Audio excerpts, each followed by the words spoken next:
अल्लाह के इरादों की देर है, मौसम के अंदर तगय्युर हो जाता है। सूरज फिर गायब। हाय हाय। वैसे एक मज़े की बात है, सूरज गायब हो गया तो चांद ज़ाहिर हो गया। कैसा? अरे वाह। आधा है, बाकी आधा नज़र नहीं आ रहा कैमरे पे। तो ये आधा क्यों नज़र आ रहा है? सूरज की रोशनी पड़ती है तो चांद दिखता है। हे। वैसे चांद तो बहुत देर पहले ही नज़र आ गया था, 3:45 या 4 के करीब। खैर उससे 4 बजे से पहले ही नज़र आ रहा था।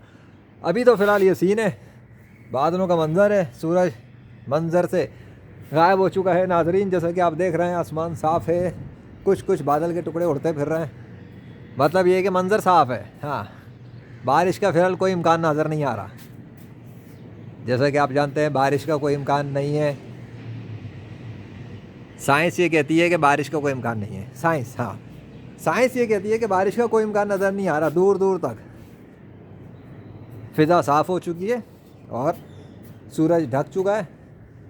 लेकिन महकमा मौसमियात वालों का कहना है कि आज बारिश होनी थी 27 जनवरी को। अब देखना ये है कि होता है क्या है।